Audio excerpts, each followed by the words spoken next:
ابھی world cup کا final ختم ہوا اور مجھے اس چیز کا علم ہے کہ میری قوم ایک صدمے سے گزر رہی ہے، کیونکہ ہم سب امید لگا کے بیٹھے تھے کہ انشاءاللہ اس بار ہم ورلڈ کپ جیتیں گے۔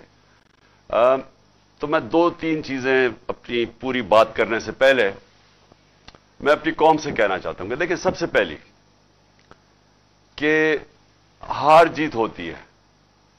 ٹیم جو میں اپنی ٹیم کو کہتا تھا کہ آخری گیند تک لڑو، پوری کوشش کرو، لیکن جب ایک رزلٹ آ جاتا ہے اور انسان نے پوری کوشش کی ہوتی ہے تو پھر یہ انسان کہتا ہے کہ جی اللہ کی مرضی ہے۔ اور یہ ہمیشہ میرا اسی میں سوچ تھی کہ ہم بڑی ٹیم نے جان ماری، اور خاص طور پہ جس طرح وہ آخری گیند تک کوشش کرتے رہے، لیکن جو انسان کے ہاتھ میں نہیں ہے، وہ شاہین افریدی کو وہ انجری ہو گئی، تو اس کا تو کوئی کچھ نہیں کر سکتا تھا، اور بدقسمتی سے اس ٹائم پہ ہوئی جبکہ اس کا وہ بہت امپورٹنٹ مرحلہ تھا اور وہ فرق پڑ سکتا تھا۔ میں نہیں کہتا جیت سکتے ہیں، لیکن وہ اس ٹائم پہ تھی کہ گیم چینج ہو سکتی تھی۔ تو وہ خیر، ہم ساری قوم مبارک دے پاکستان ٹیم کو جس طرح وہ فائنل میں پہنچی ہیں۔ میں خاص طور پہ آج کہنا چاہتا ہوں کہ جو ہماری فاسٹ بولنگ اٹیک ہے، آج میں یہ کہہ سکتا ہوں کہ جو میں نے دیکھا، بڑی دیر کے بعد کرکٹ دیکھی، دنیا میں بہترین فاسٹ بولنگ اٹیک ہے۔ ہم دعا کرتے ہیں کہ شاہین افریدی جلدی سے پوری طرح فٹ ہو، لیکن بہترین اٹیک ہے۔ ہمارے پاس بابر اعظم ایک ورلڈ کلاس بیٹسمین ہے، اور میرے خیال میں یہ دنیا کا سارے بیٹسمین کو پیچھے چھوڑ جائے گا ماشاءاللہ جس طرح یہ آگے بڑھ رہا ہے، اور بھی بڑی اچھی ہماری ٹیم میں پرومسنگ ہیں۔ تو انشاءاللہ ہمیں اس میں سے مایوس تو ہم ہیں، لیکن ہمیں دیکھنا چاہیے کہ ہم ماشاءاللہ وہ ٹیم ہے پاکستان جو کہ دنیا کی اب ٹاپ ٹیم میں گنی جاتی ہے۔ اب میں آ جاتا ہوں جو ہماری اب مارچ ہو رہی ہے۔ کئی لوگ کہہ رہے ہیں کہ جی بڑی آہستہ آہستہ مارچ جا رہی ہے۔ آہستہ تو مارچ نے جانا ہی تھا جب ایک حملہ ہوا وزیر آباد میں، اور سب کے سامنے ایک مجھے مارنے کا جو پوری سازش تھی، تو اس کی وجہ سے جو ہوا وہ تو مارچ نے آہستہ ہونا ہی تھا۔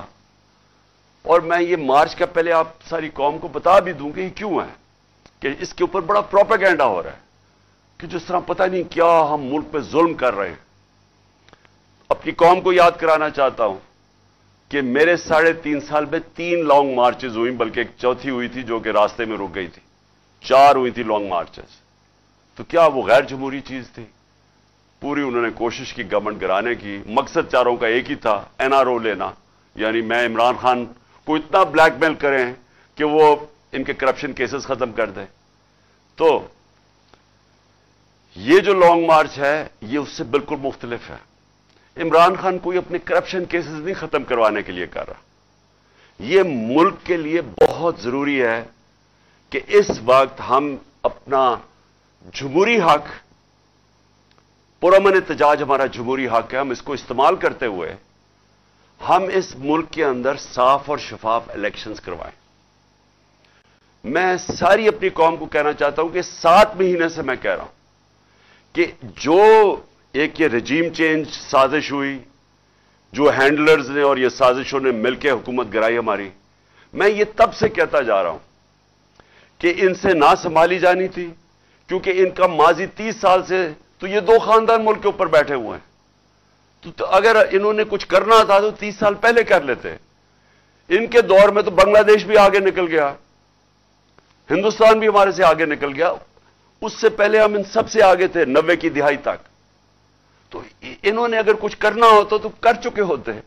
تو ان کو جب جنہوں نے بھی لے کے آیا اور ہینڈلرز نے بٹھایا ہمارے اوپر، میں تو 7 مہینے سے کہہ رہا ہوں کہ یہ ملک کو تباہی کی طرف لے کے جا رہے ہیں۔